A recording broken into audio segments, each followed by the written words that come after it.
A gente aprendeu ao longo de toda a vida que o nosso presente molda o nosso futuro, mas que o futuro é incerto e que o nosso passado foi que moldou o nosso presente, como se tivesse uma linha do tempo mesmo. Mas hoje eu quero te trazer uma coisa, uma reflexão sobre o tempo mais profunda e que pode te ajudar a organizar a tua mente e o teu entendimento sobre o tempo e sobre os teus projetos para poder direcionar a energia da forma correta, entendendo que. Mas antes, eu sou o Julião Oliveira, estou aqui no meu espaço, na minha casa, no alto da montanha aqui em Urubici, Santa Catarina.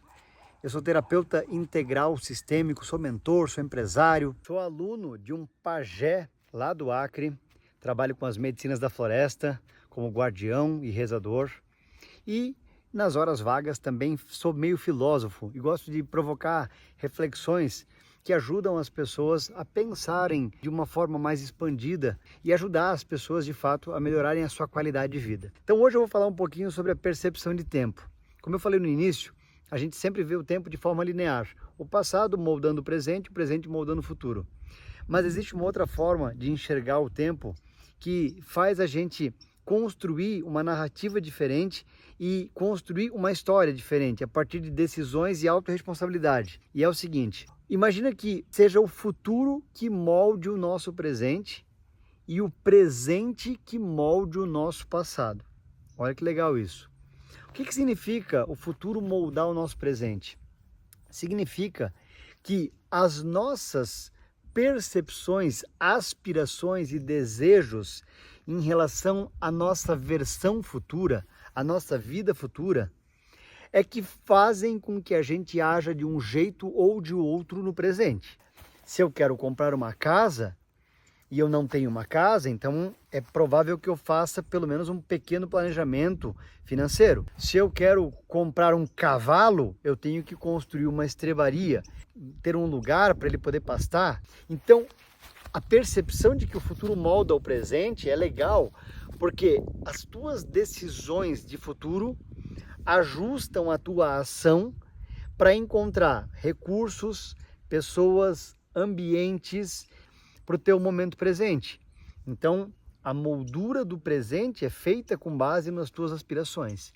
Mas como a gente quase não tem clareza sobre o futuro, porque a gente acha que o futuro sempre é incerto, a gente acha assim, eu consigo me recordar do passado, mas não consigo me recordar do futuro.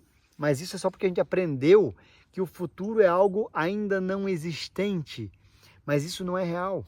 O futuro já existe, assim como o passado já existe e o presente, só que não numa linha única e contínua. O que eu quero dizer com isso? Todas as possibilidades de futuro já existem ao mesmo tempo em linhas paralelas de realidade. Isso é a atuação do que a gente chama de corpo divino. Então Deus, ou seja lá como é que é o nome que a gente dá para essa entidade criadora, é como se ele já tivesse criado todas ou infinitas possibilidades para o destino de cada ente, que é aquilo que é criado pelo ser, no caso nós. Então todos nós já temos um futuro subdividido em infinitas linhas.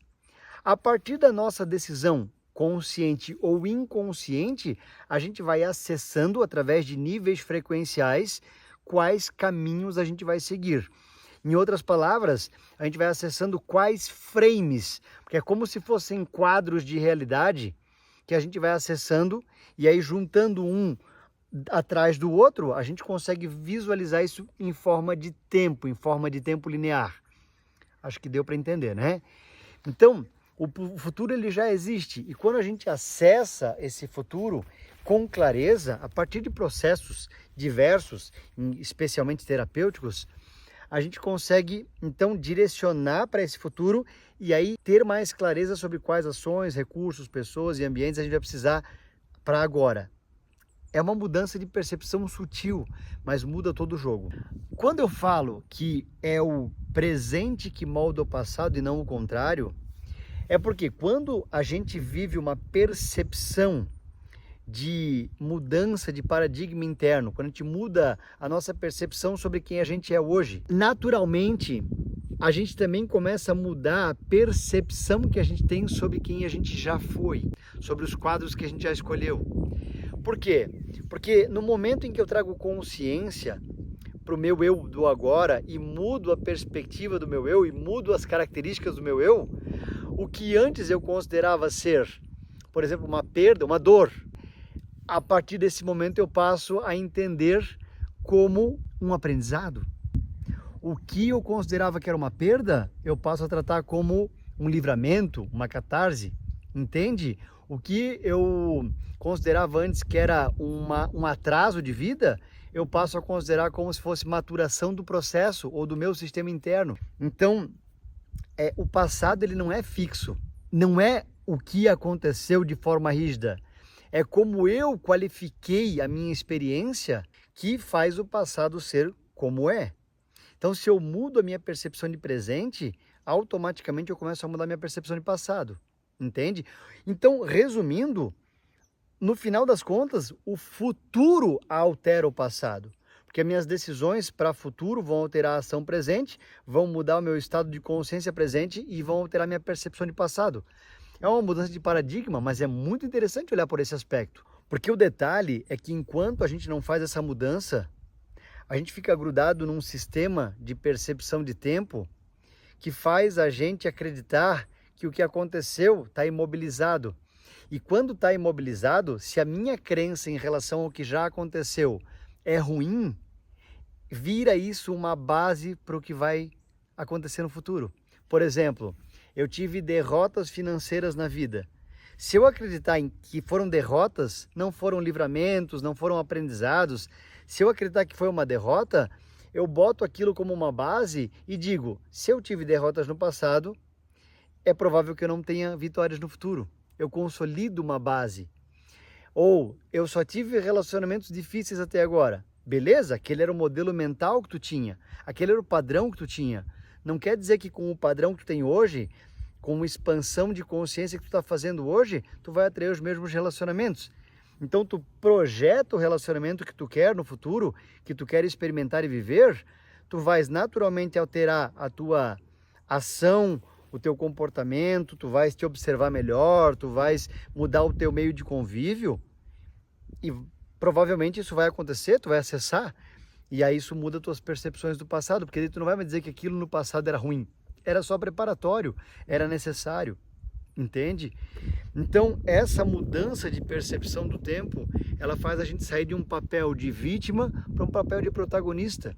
E a mudança de vítima para protagonista muda muita coisa na nossa vida. Porque não quer dizer que as coisas vão simplesmente se resolver por conta disso, ou que tudo vai ficar maravilhoso. Mas a gente traz para a gente uma responsabilidade e torna a nossa vida um pouco mais autônoma. Cara, se deu cagada, se deu coisa ruim, fui eu que fiz. E por quê? Porque estava inconsciente, porque não tinha o aprendizado correto, porque estava maturando, porque estava precisando passar por algumas experiências. Não por uma culpa minha que me deixa para baixo, mas por uma responsabilidade, por não saber o que fazer naquele momento. Agora, é também responsabilidade minha o futuro que eu vou projetar, entende? E aí pelo menos dá a chance de poder qualificar uma vida um pouco mais digna e justa. Então, essa é a ideia. E para terminar esse conteúdo, é interessante dizer que quanto mais a gente traz esse aspecto de consciência para a nossa visão em relação ao tempo, ou a caminhada pelos frames da vida, mais a gente se conecta também com a força que cria os próprios quadros. Porque a gente tem o cenário ao nosso dispor, alguém criou isso aqui, mas a gente está aqui também. Então, a gente entende que existe um cenário, aliás, existem diversos cenários, mas a gente tem interferência sobre eles. E aí, ao invés de trazer toda a responsabilidade para a nossa vida, a gente traz pelo menos 50%.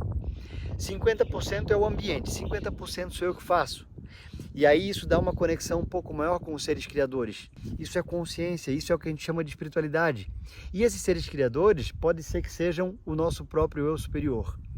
Então esse é um assunto bem denso, bem delicado, e eu me comprometo a trazer aqui outras formas também de explicá-lo, para que você possa cada vez entender mais sobre o assunto e interagir melhor com o teu espaço-tempo. E a partir disso construir melhores relações, melhores resultados, uma vida melhor. Eu confesso a você que esses entendimentos me ajudaram a construir a vida que eu vivo hoje. É a vida perfeita? Para mim, sim, mas não quer dizer que seja uma vida perfeita. Mas eu vivo num lugar onde eu quero viver, no meio da floresta. Tenho uma outra morada minha lá no litoral também, muito linda, de frente para o mar, maravilhosa. Tenho uma conexão muito forte, muito positiva com a família, consegui construir bons laços familiares. Tenho uma família atual que eu valorizo muito, né? Minha esposa, minha filha, enfim.